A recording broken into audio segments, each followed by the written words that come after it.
Okay, so I'm here talking with Emma Goodwin from Timeless Cookery, and I'm really excited to learn more about her and um, and everything. So, uh, Emma, the first question I want to ask you is, how did you find the GAPS diet?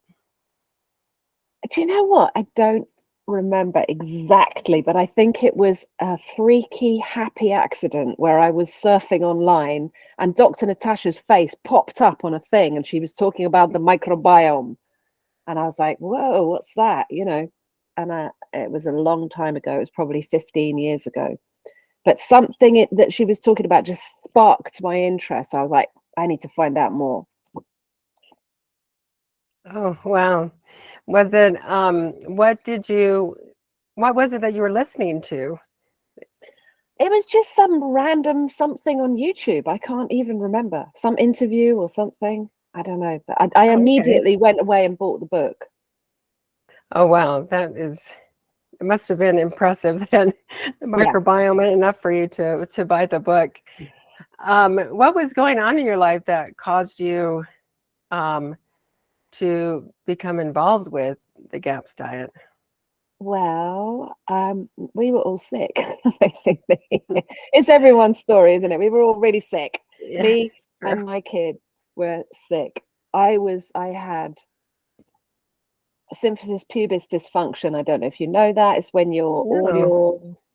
all your tendons go super stretchy when you're pregnant. And so it's like your pelvis is Hmm. falling apart. So your body goes into these seizures to try and hold it all together. You become like super elastic, like Elastigirl or something. Oh, wow. That's not That's good. not good. No, it was like Mm. hypermobility kind of thing. And my legs swelled up the size of an elephant. I had to come down the stairs on my backside. I couldn't walk. I'd have these like shooting pains up my back and couldn't pick up my daughter when I was pregnant with my second. And then I got mastitis just a few days after she was born. I got really bad mastitis and they dosed me with loads of antibiotics. And that was just the beginning of the end, really. Oh, So wow. Did um did your legs swell up because of the pregnancy? I presume so. I don't know. Hmm. I was eating bread and pasta every day and had indigestion. I was necking Gaviscon by the bottle for my heart, for my acid reflux. Hmm. Oh, And then thank my goodness. kids were just not right when they popped out. They were okay, but there was something not right. And my kids, then they had ear infections and night terrors and bedwetting until really, till they were quite old. And just it was all something wrong and I couldn't put my finger on it. And you'd go to the doctor and they'd say, here, I'll have a pink pill that will sort out the mouth ulcers or whatever. And I'd be Hmm. like, surely we need Yeah. to get to the root problem of the mouth ulcers that are causing my baby to cry every time she puts something in her mouth. Of course it was her biome, but the minute Dr. Natasha said that word biome, a light bulb went off in my head. And when I read the book, I just was crying tears of relief. I was reading it and going, oh my God, this is me. This is my family. This is my kids. This is the answer. This is everything. And then, of course, I've become a complete evangelist about it. And I bore all my friends all the time about gaps. Yeah, I can see that it was quite a transformation and a confirmation once you were reading her book about why you and your kids were having such problems. That it sounds like such a what's the word? A calming comfort. Calming with the confirmation, and your kids probably don't have to suffer anymore. Exactly. Yeah. Exactly. We don't have to suffer. That's such a great way of putting it, Susie. We don't have to suffer. We just need to choose the foods that are the medicines and stop eating the poisons. Because frankly, a lot of the food's poisonous these days. I agree, and it's interesting. They say food is medicine, and I can tell once you've gotten into the GAPS diet, that's how you view food. Yeah, yeah, Yeah. exactly. And as I was eating my raw liver and honey this lunchtime, I was thinking to myself, This isn't particularly pleasant, but I don't care because it's really good medicine and it makes me feel great. It's only for a Yeah, minute, you know. yeah, yeah. Sometimes these nourishing foods taste absolutely divine, and sometimes we just have to choke them down because we know that they're good for us. So tell me more about why you believe in the GAPS diet. It's so fundamental. It's sort of, I think, how we used to eat before the dawning of the age of the industrial food system and the dawning of the age of the refrigerator. So what did we used to Yeah. do before then? You know, we just used to eat simple foods. It was meat and veg and pickled things and preserved things, dried things, fermented things, because it's by fermenting and that's how we preserve. That's why we call them preserves. So we don't need Mm-hmm. preservatives that kill our microbiome.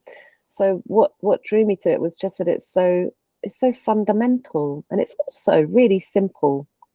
You know, your choice of foodstuffs is limited, and that's not a bad thing because when you walk into the Mm-hmm. supermarket, it's like you're lost in a sea of choices, and you're like, "Whoa, there's so much stuff in the supermarket." But if you're a Gapster, you say, "Right, I can have all the poultry and chicken and whatever the fish. I can have all the meats. I can have the mince. I can have the joints. I can have the stock. I can have the soup. I can have the stir fry. I can have the stew.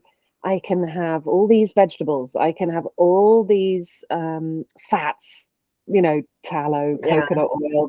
Oh, it's the fats. They keep you so satisfied.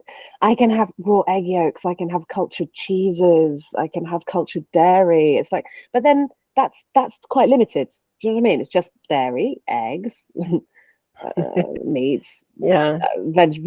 That's and some honey and raw honey and some fruits. That we at the right time we cook the fruits, don't we? And sometimes Yeah. we have some dried fruits, but I always use them as a vehicle for getting fats and ferments in. Don't really eat dried fruit on its own. It's like a Mm. vehicle for getting fats and ferments in. So I think it simplifies your life. And so, yeah, it's a sort of fundamental way to really claim sovereignty to heal the body with the food as the medicine. Just keeping it simple. It Mm-hmm. makes your life super simple. So that's what draws me to it. I love it. I'm never going back. Yeah. You're never going back to the many, many choices that you see in the grocery store. Um, Most of it's just a load of rubbish.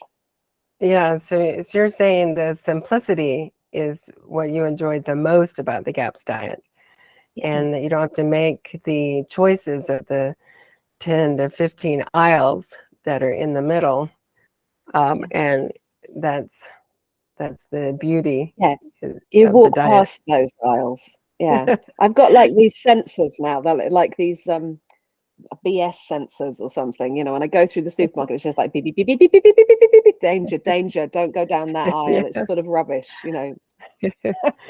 Kind of like the bats or the Yes, ants who can guide you to the right using locations. my spider senses. Yeah. Where do you think the best place to start is for someone who wants to start the GAPS diet? That's got to be the stock pot, hasn't it, Susie? Don't you reckon? Mm. Yeah. I like to start with the stock. Why do you think the stock is a good It's place the to start? kingpin. It's the kingpin of the whole thing. It's the kingpin Hmm. of the whole thing, stock. It's like the magic cauldron of power potion. And you can almost stick anything in it. Doesn't matter what part of the animal it is, just chuck it in the pot, and put a little bit of Yeah. celery, carrot, onion, sea salt, black pepper, that's it. And then that liquid is like gold. And that's the stuff that will heal and seal the gut lining. And most gapsters have got leaky gut. So that's the main issue. So it's just going to soothe all of the cells Hmm. on your gut lining immediately. And it's so quick and it's so easy. It takes you 5 minutes. You just need to try and source some decent meat. But even if people Uh-huh. come to me and they say, I can't afford, biodynamic, pasture raised, whatever, I say, look, a packet of chicken wings is better than a loaf of bread. So Yeah. just get what you can get on your budget, and let's just take it from there, one step at a time, slowly. Stick on a stock pot. That's your first. Take you 5 minutes. That's your Yeah. first thing. You know? So So that's meat my stock. Yeah. yeah, definitely meat stock. It's the Meat top. stock. So it sounds like you help people when they are struggling with the cost of things, starting with just what they can get into a pack of wings in the store. It doesn't even have to be anything special. Sounds like that is your Well, first yeah. go-to, Well, it's if mostly necessary. my sort of well, where I was coming from was as an exhausted mother with hyper kids, Mm-hmm. right? And I didn't have very much money because I was running a small holding as a new farmer, and I didn't really know what I was doing, and I wasn't making a lot of income from the land. So I was getting my veg, that was great, but with regard to meat, I mean, we did have our own porkers and we did have our own lamb, but you didn't have that all when you were starting off. We didn't have that all year round. But my main sort of people I help are exhausted mums with hyper kids. But Mm-hmm. I've found people have come to me for all sorts, and people with no kids have come to me as well and gone, help me get through Mm-hmm. this whole gap thing. What's going on, So yeah, one consideration is that mostly people are feeling very tired and unwell, so they don't feel as though they've got energy to cook. So Mm-hmm. that's why I call my Yeah. thing Timeless Cookery, because it's like I haven't got time to cook, but also we're leaning on the timeless wisdom of our ancestral heritage. So people are tired. So if they're tired, they're not really working much, so they haven't got very much money. So how do we do Mm-hmm. it on a budget? And what is the other consideration? Well, they're mostly just exhausted and haven't got time, and their kids are hyper. Yeah, so it's like, how do you just sort of like settle the kids down so that you can actually think straight? That's the other thing I was going to say. I've got brain fog. Most people have got brain Yeah. fog, and they're like, they can't count numbers for recipes. It's like if you say 200 grams, they're like, what? So Yeah. I kind of I work very loosely with measurements. It's just like a splash of this, a dollop of that, a spoon of this. Whack a bit in and see what it looks like. If it's too dry, put some wet in. If it's too wet, put some dry in. Those kind of kitchen Yeah. rules. Yeah. And then you're empowered to become a sort of a creative in your kitchen, even though you don't feel strong enough or brain, clear-minded enough to be creative. You do become creative because you start to learn to trust your senses. Yeah. That's pretty exciting, and that's pretty cool how you teach people not to worry about exactness, Yeah. and just start, and you have them start with Yes. the meat stock because that gets them in the kitchen. Sounds like that's because it's the great healer and sealer, like you said, but it also gets them into the kitchen. That's a Do pretty you find amazing. a lot? Do you find a lot of your clients don't even cook then? There's been a portion that that are like experts in the kitchen, and have one client recently. She grew up eating not all these foods, but a lot of ferments and things that were made. So she knows how to cook. But then I have a lot of clients who cooking is this is new, and Yes. so you get both the spectrum, but most of them is they're cooking in the kitchen, but now we're cooking differently in the kitchen, and so it's almost like I'm have never cooked in the kitchen because it's new. But yeah, I love meat stock too, and I usually have people start there as well because it's like I said, it's the easiest thing to put together, and you Exactly. don't have to think too much about it. So Yeah. you talked a little bit about about some what you do with people that you work with, but do you recommend any other protocols for those who are struggling with acid reflux? Apart from gaps, do you mean? Or gaps, just yeah, I So mean acid either reflux. I or. mean, that's your speciality, isn't it? Acid reflux. And I always send people to you when they go, I've got really bad acid reflux. I say, go and see my friend Susie because she's a specialist. Okay. But I had it really badly. I had acid Mhm. reflux really badly. And I found the best thing was to just stop eating the vegetable oils and stop. It's veg oils that were my worst enemy, vegetable oils and the grains. So once I'd managed to knock them on the head, my acid reflux kind of went away on its own. I didn't really Oh, think about it anymore. But immediate first aid, if it's really burning, then I would do bicarbonate of soda with a little bit mhm, of water and just sip that and let it just soothe the burning. That would be my first aid go-to. But of course, we know we can't do that long term because bicarbonate of soda will knock out your stomach acid, and you need your stomach acid to digest your food. So we need to increase stomach acid because we get acid reflux when the sphincter muscle at the bottom of your esophagus, where it meets the stomach, is not tight mhm, enough because there's not enough acid in your stomach. So we need to increase the acid. So having a shot of sauerkraut, that's a Dr. Natasha tip, isn't it? mhm. Having a shot of sauerkraut before your meal, 20 minutes before your meal, that's quite a good thing to get your stomach acid up.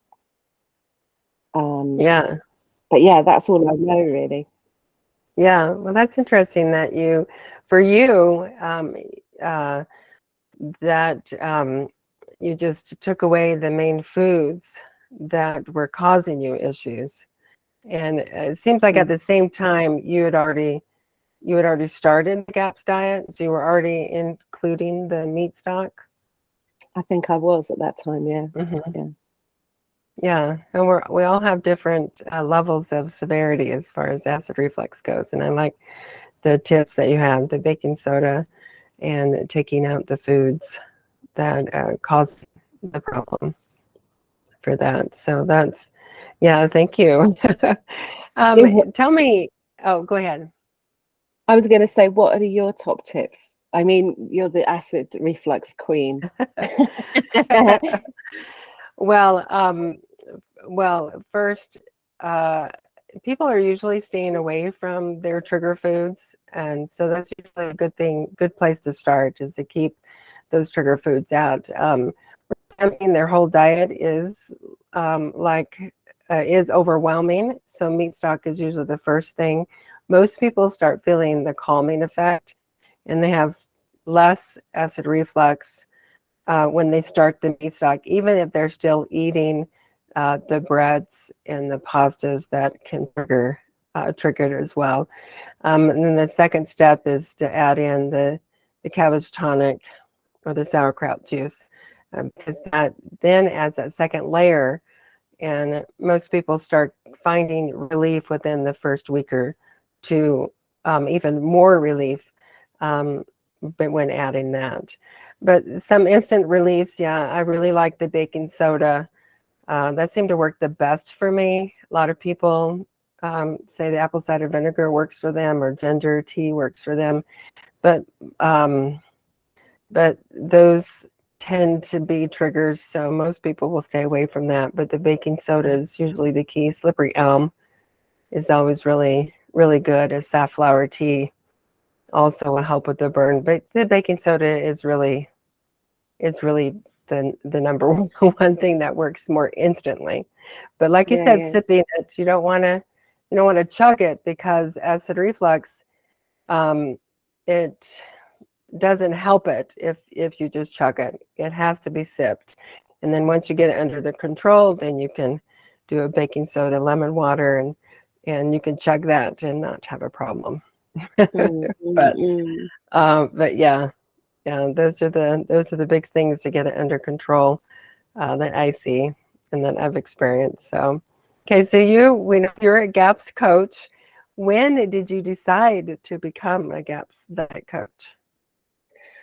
Oh, as soon as I read the book, I thought, oh my God, this is amazing. I want to become a GAPS practitioner. That's what I wanted to Mhm. do. That was 15 years ago. But because I didn't have a degree in some kind of medical background, acupuncture or chiropractic or nurse or something, they wouldn't let me. They said you have to go and train as a naturopath or something. And I thought, I'm not going to spend £6,000 training as a naturopath to then take the training to become a GAPS practitioner. Do you know what I mean? Yeah. I'm not going to do that. So I thought I'm just going to be a coach, because actually, even if you're a practitioner, which means that you can look at contraindications with medications, and you can suggest supplements and other things to help, not just the food. But a GAPS practitioner is still going to say to them, you've got to do GAPS. Mhm. And then they're going to say, how do I do GAPS? And they're going to say, go and see Emma at Timeless Cookery. I hope. Yeah. Yeah. So I thought, I'll Because just be a GAPS why? coach. Yeah. Why would a practitioner Why? say just Yeah, go go on. see a coach, go see Coach Emma? Well, I mean, if the practitioner I'm presuming that the practitioner is taking on really difficult cases, and the practitioner is going to be talking about certain supplements and how to wean yourself off certain medications, possibly. Hmm. I don't know, because we're not allowed to speak about things like that as a GAPS coach. But are the GAPS practitioners going to show them how to do the cooking? Probably they're just going to tell them. Do they have some cookery classes? I don't know. If they do, great, but if they don't, then I'm right here. So basically, you're saying because they may be taking on difficult cases, that maybe they're too busy to Yes, take people through the step by steps, and exactly. you enjoy doing that.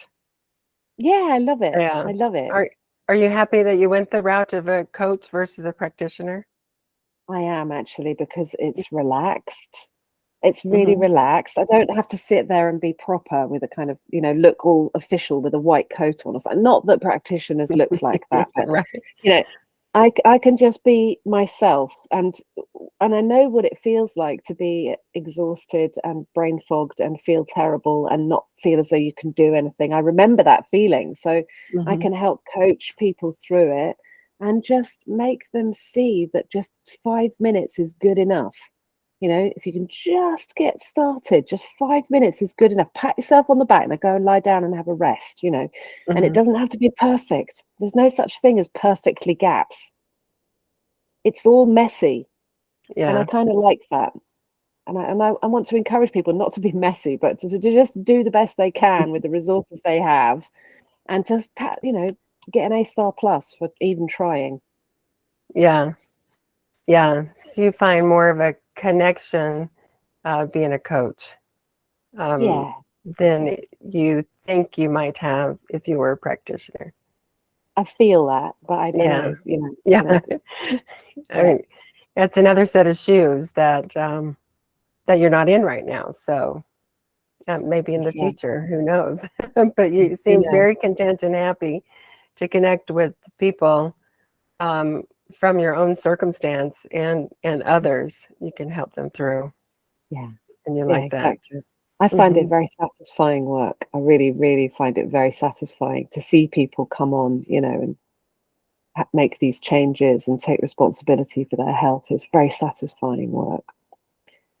Yeah, yeah, it makes you feel good to see people Yeah, get better. yeah, And you can do that as a coach. You don't have to be a practitioner or a doctor to see yeah, um, that your help. that is that is so exactly. cool. And Yeah, so you talked about when, and you talked about why.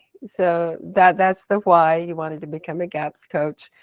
Um, uh, tell us a little bit more, or tell me a little bit more about what exactly does a GAPS coach do? well, I'm not sure what other Or GAPS coaches do, but or I know what I let do. yeah, what do you do? Yeah, what exactly do you Yeah. do as a GAPS coach? Well, I give the information, and I empower people to choose the right path, to choose the foods that are going to heal them, and to bring those into their kitchen first, and then say goodbye to the damaging foods, because I think it really helps to have a substitute for the thing you think you're addicted to, you know. Excuse me. Oh, I've got tickly throat. I've been on the beach all day. Can you see how red on the face I am? I'm really red. Yeah. Got a bit sunburnt. Not burnt. I don't burn anymore since I stopped vegetable oils. I don't burn, but I've certainly caught Wow. the sun. Yeah. Anyway, what do I do as a GAPS coach? I've got a GAPS app, and it's got videos, cookery demonstrations, quick how-to videos. It's got lectures about plant toxins and oxalates, and different ways of doing GAPS. You know, you can do a carnivore-ish GAP, and you could do a liquid fasting GAP. You can do a more plant GAPS, or a slightly more carby GAPS, you know, depending on who you are and what the problem is. So I've developed this app, and I do one-to-one coaching. So I meet people on Zoom and take a little history. Like, they tell me their story. What happened to you? What was your mum's pregnancy like? What were you sort of foods were you eating as a child? Did you get the old childhood jibber jabbers? What happened to you, you know, as a child? And then that gives you a picture. And then you can see, like, a lot of people I've been working with who live in South America, and they eat a lot of beans and rice, and the beans can be a problem with lectins and oxalates. And then I ask them a few more questions, and I find out about their symptoms and things, and I'm like, oh, that sounds a bit like my friend. And that happened to Yeah. her. And so that's what happened to her. So maybe you could try this, and if that works, then we probably got a clue to think, right, we need to avoid those foods and try and have more of the other foods. I mean, it's really as simple as that. It's as simple as that. And with some experience, with the more people you work with, the more experience you get, the more you go, oh, that's interesting, because my my other client had that symptom as well. And then you start to put two and two together, and all you can do is just share information with them and say, let's try this, let's try that. You know, are you willing? And mostly the people I'm working with are really keen to do it. I don't have to persuade them to do GAPS. They're like, I want to do GAPS. Help me do GAPS. And I'm like, great, come on, let's get to work. Yeah. So you developed this app. Is it for a phone or on the computer? Yes, both. Yeah. Both. Okay. Yeah.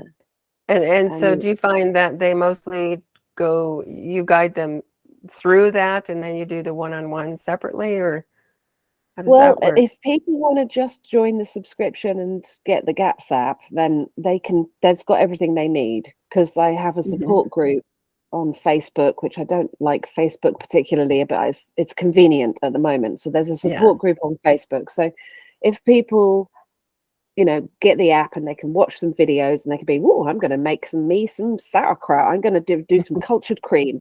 And then they start to work, and they're like, oh my God, that doesn't look right. That smells a bit funny. What's going on? You know, and then they can go to the support group, and they can post a picture and say, does everybody else's kvass look like this? Or does, you know, what is it supposed to taste like, or something? And everybody answers. Everybody in the support group will give answers, and not everybody, but a few people. And I always try to answer. And then, but then if you've got more slightly difficult cases, or if people are really lost and they really need hand holding, then I do one-to-one coaching, where we meet once a week, and then I'm like an expert in their pocket, and we WhatsApp. And then we actually become like friends almost. It's a professional relationship, but it is like, you can send me a WhatsApp or a message or a voice message whenever you like, because things pop up. You know, my child just ate this, and they just vomited. Look, here's a picture of the vomit. that's the kind of thing they do. Is this normal? You know, or whatever. And you do your best to support them in any way you can, just on the basis of your own experience and the experience you've had with other people you've been working with. It's as simple as that, really. And you can't really do any harm because it's food. It's just food. It's very difficult to do harm when it's food. Yeah, that's very true. Well, I think you have quite a system set up to help guide people in all kinds of ways. I vowed I would make it easy because I tried to do it by the book and it was difficult to do it by the book because I couldn't visualize things. And I tried to do it by the book and I failed actually. And then it took me about 5 years to even get fully onto full gaps. I was just floundering around, didn't know what I was doing. And it was only when I went through the training actually that I properly grasped it and went, okay, I've totally got it now. And I feel like I'm in a position to really help people. And I have made it quite simple and easy for people, I think. Yeah, well, it sounds like it. Sounds like it with videos and support groups, and then the access to be able to work more one-on-one, where you can be more of a direction, because it can be confusing at times and overwhelming, and it's nice to have someone who you can relate to talk about it and get straightened up, because there is a lot of misinformation online. And it sounds to me like you have it lined out to eliminate a lot of that misinformation. So, and I haven't come across misinformation yet, like really particularly. I've just been reading the book and studying my GAPS stuff and just doing what I'm doing. I don't know what they're saying. Do you mean on the GAPS groups misinformation? No, just people who have done GAPS before. And have recipes out there. A lot of times they say a recipe is for stage 1 of the introduction diet, but they actually have cinnamon in it, or maybe it's, they just put something in the wrong stage. But they're just good people trying to make wonderful recipes, and so I just like to tell people that, look online for great GAPS recipes, but have your guide or your book, the Dr. Natasha's yellow book right nearby, just to check, because mistakes can be made. Good people make mistakes, and so I just, you just have to people be aware that. Good point. Yellow book is the Bible. It's what I like to tell people. The Bible of the program. Let me see. Why would someone want to use their coach over other coaches? Because of my unbridled enthusiasm, basically. I'm just enthusiastic, and I really believe that everyone can heal, that we've got amazing powers of regeneration, that everyone and anyone can heal from anything, I believe. And so I've got this unbridled enthusiasm, and why else would they want to work with me? I really encourage to people to come to their senses and get over perfectionism. So coming to your senses means, you're starting to actually use your senses. You're smelling things, you're looking at things, you're tasting things. You're not reading a number on a bit of paper and saying, oh, that's out of date, I'm going to throw it away, or whatever. You're actually coming to your senses. And that's why they should work with me, because they don't have to be perfectionist about it, and they're going to come to their senses. That means become fully more human, and your enthusiasm about food and how to bring them from their sick state to a feeling better state. It sounds like you are the one. Not everyone. I'm sure my attitude annoys a lot of people, because my dad always said there'll be some people who really love you, there'll be some people who couldn't care less, and there'll be some people who hate your guts. But you just be you, and you see you'll attract the people who want to be with you, and that's going to be a small proportion of the population. So there'll be some people out there who find me insanely irritating, and it's like, sorry, never mind. But people will connect with you because of your excitement, I hope and so. help them through their perfectionism just to get the job done, right? Yeah, exactly. What are the biggest challenges that you face as a coach? I think the biggest thing is marketing. Mm-hmm. Like, because I've only been a coach officially with GAPS training since 2000. It was January 2000 that I qualified. So that's only 3 years. So trying to build the business, Oh, it 2020. was 2020. What did I say? 2020, yeah. 2000. 2000. Oh, sorry, 2020. Yeah, 2020. Yeah, Yeah, 2020. 2020. Okay. Maybe there was a glitch in the matrix or something. 2020. That's only 3 years.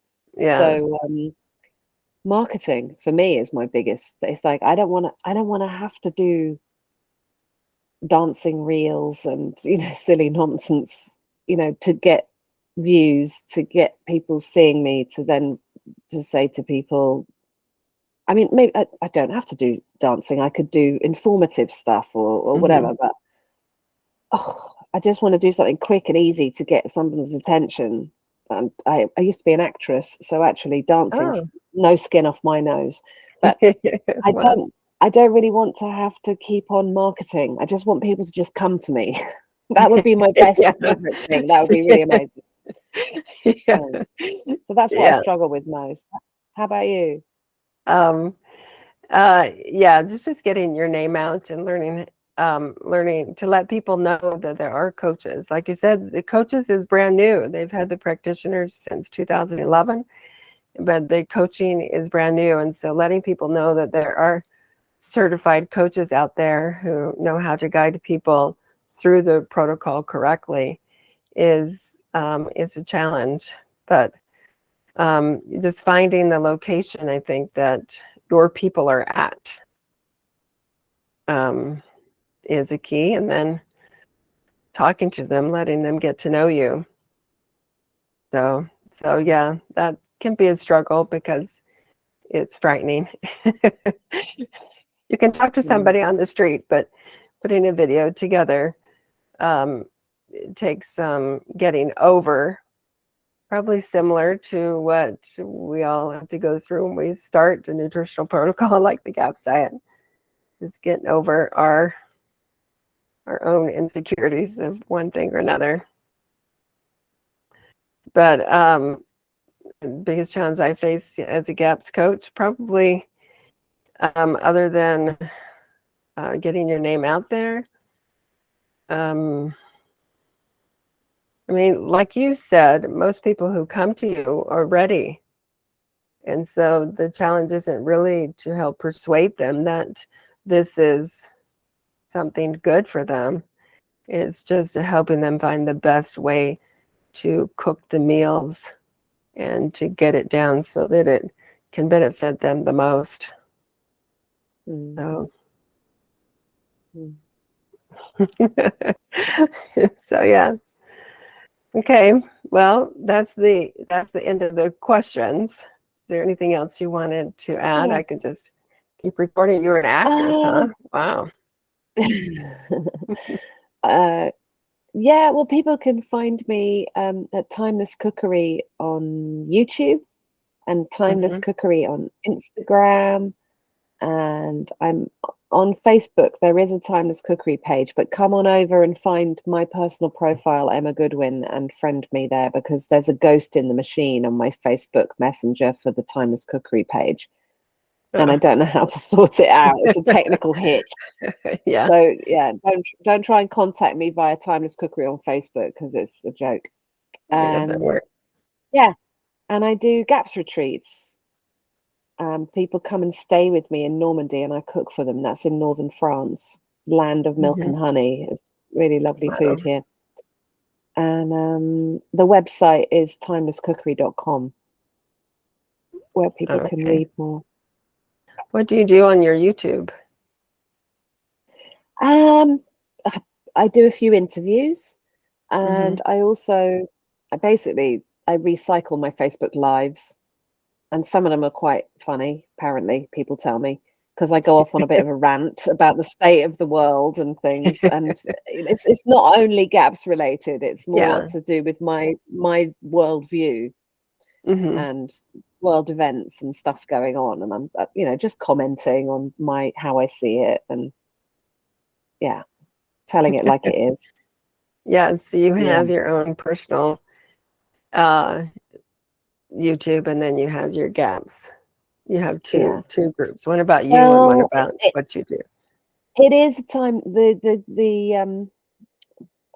YouTube channel is called Timeless Cookery. So Mm-hmm. Okay. in nearly all of the lives, I will link it to food somehow, and I Oh, will okay. link it to healing somehow, and I will link it to offers that I've got going on. And obviously, it's all part of the marketing game, isn't it? Oh, Reaching the great. Yeah. Yeah. You reach people everywhere. All right. Well, that's the end.